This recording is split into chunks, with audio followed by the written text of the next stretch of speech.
What is Melaveh Malka? Escort the queen. Which queen? Shabbat. Shabbat is the queen, right? So we escorting the queen when she leaves. We're doing another meal for the honor of the queen when she leaves.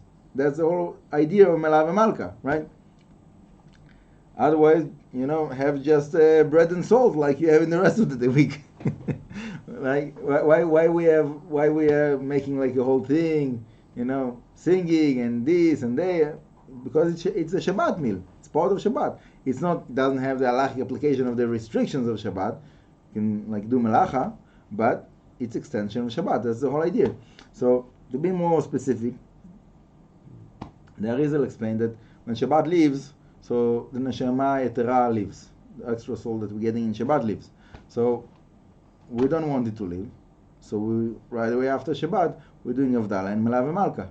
So with Avdallah and the Melaveh Malka, it brings back the extra soul that we received in Shabbat to hold it a little longer. How longer? Depends on the person, how much he's able to hold it. But maximum is like 3 days. So you have Sunday, Monday, Thursday, Rishon, Sheni, Shlishi. That's like 3 days after Shabbat. That's the longest that you can hold. But it depends. It starts with Avdallah and Melaveh Malka. So somebody that he doesn't do Melaveh Malka, is missing a lot of spirituality for the beginning of his week, right?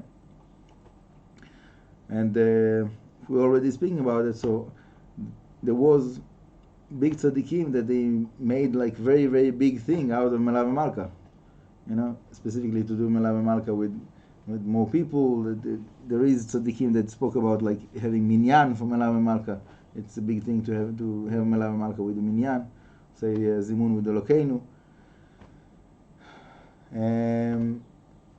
Generally, in those things, as much as we're putting in, that's what we are able to receive.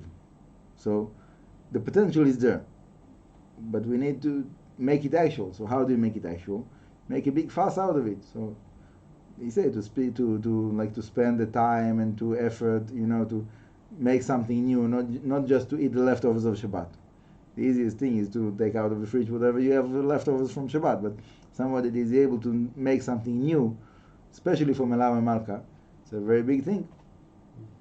And I had a friend that he told me that like every Friday when they do the preparations of Shabbat, so he's putting like some meat cuts in sauce, marinate it, and put it in the fridge, and then in Melaveh Malka he takes it out, fries it, and so he have like something new that he didn't have for Shabbat that he's making like special for Melaveh Malka. Something like that. There's other people that they don't want to eat fleshig, so they want to eat dairy, so they're making like pizza, but to make it, not whatever. But to make effort, when you're putting more effort into it, so you can get more juice out of it. You can get more spirituality out of it. So whatever it is, some people they just can't eat, So just the minimum, just kazayit of a bread, but it doesn't mean that the Melaveh Malka have to be like short the time it takes you to eat the kazayit.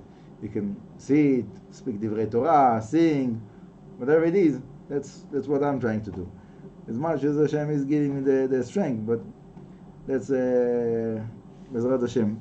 There's definitely a lot of spiritual juice that is coming from Melaveh Malka, and especially here, David Melech, for sure. That's the Makor, right? David Melech, yeah. David Melech is the source for that. So it's the fourth, the regular Revi. We'll speak about it another time.